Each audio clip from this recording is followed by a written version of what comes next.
Exploring the developmental trend of human society. Xiefeng. January 17, 2020. It is not moral preaching but the advancement of science and technology that change human thinking and living conditions. The invention of steam engines in the 1860s changed the way that people traveled and dressed and brought about the appearance of ships, trains, and the international cotton textile and the steel industries.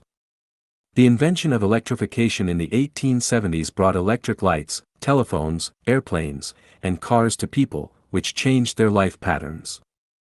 The inventions and innovations of atomic energy and microprocessor-based calculators in the middle 20th century not only brought people a new thinking mode, but also brought us into a new era, especially the scientific and technological revolution in electronic communication in the beginning of the 21st century, which accelerated the change of people's thinking and life patterns in all aspects.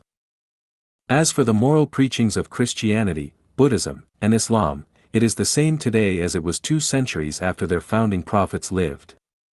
The moral education of Confucianism in traditional Chinese culture is even more stretched. It has no effect on people's thinking and brings no effective changes to the way that people live. Mao Zedong's ideological and moral education, which was popular in China from the 1950s through the 1960s, not only failed to bring freedom and wealth to people, but it also cultivated countless hypocrites and corrupt officials. The facts have proven that the more emphasis that is placed on moral education, the worse people's living conditions become and the more cunning people's characters turn, while the more rapid the development of science and technology are, the more people's lifestyles and living standards improve for the better. Today, it is not moral education that changes people's thinking, behavior, and life patterns, but scientific revolutions and technological innovations such as computers, mobile phones, videos, and biotechnology. With continuously emerging new technologies such as artificial intelligence, big data, cloud computing, facial recognition, and so on, people's thinking will undergo revolutionary leaps and people's traditional life patterns will be completely subverted. With mobile phones and other social media, who would still send love letters and family greetings through snail mail? With powerful cars, who is still willing to ride ox carts and carriages? With fast airplanes, who would still ride to faraway places on horseback? With GPS navigation systems, who wants to look for places on street maps? The invention and creation of science and technology force people to change their traditional lifestyles. It is not a question of whether we are willing to do this, but a matter of necessity. In addition to science and technology, the core factors that change people's ways of living and thinking, another major factor is institutions, systems, and programs. Different systems lead to different ways of thinking and living. For example, mainland China, Taiwan, Hong Kong, and Singapore are all Chinese, but their social styles are totally different due to their different systems. As far as their systems are concerned, the more open and free a system is, the more advantageous the development of its productive forces will be, the more vibrant the society is, the more active people's thinking becomes, and the better the people's living conditions become, while the more closed and conservative a system is, the less freedom it has, the more it hinders the development of productivity, the more lifeless it is, the lower people's degree of happiness is, the more rigid their thinking is, and the more ignorant the people remain. Let us compare the United States, Iran, Venezuela, and Zimbabwe. The United States was founded only 200 years ago, but its productive forces have flourished from the beginning through the present, and its society has unlimited vitality. This proves that its system is superior. Historically, the Persian kingdom once created a splendid civilization, but after the Ayatollahs took power in 1980, Iran embarked on an autocratic system that combines politics with religion, and they have declined since then.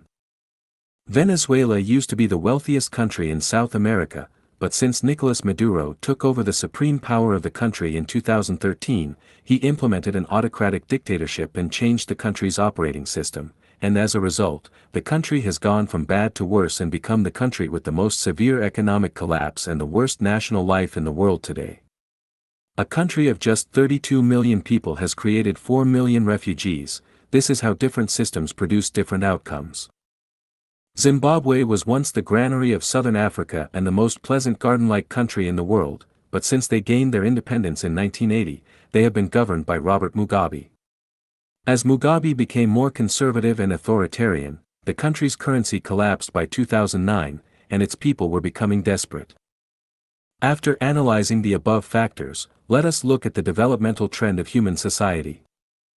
The current systems in China, Russia, Iran, North Korea, Venezuela, Zimbabwe, and several other countries will collapse. No matter how the autocratic systems are controlled, due to the massive emergence of computer networks and mobile phone communication videos, no matter how effectively their firewalls block people from receiving new information, the spread of information is unstoppable, and people will become less and less tolerant of authoritarian rule. Market economies will replace all other forms of economic models. The movement of people will become freer and more frequent.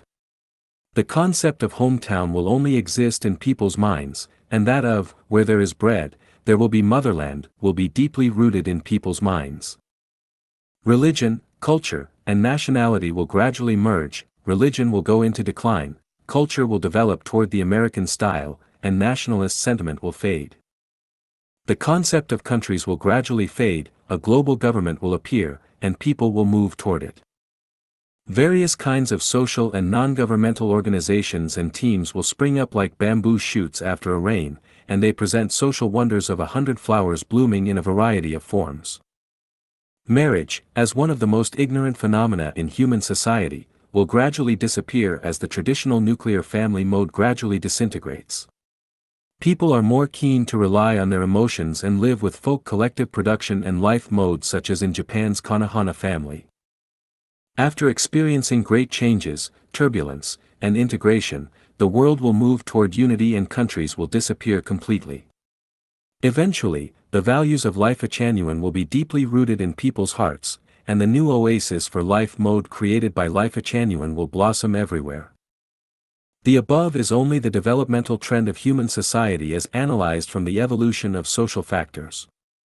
The inventions and creations of science and technology and the evolution of systems are not enough to constitute such huge social changes. Another extremely explosive factor that will also play a role is the vicissitudes which will be brought about by climate. Fires, floods, earthquakes, volcanoes, plagues, scorching heat, freezing cold, droughts, and similar disasters will be staged in turn and become more and more severe and harsh, which will force all of human society to move towards the Lifechanyuan era. This will be an objective law that does not evolve with people's subjective will. Let us wait and see. 1.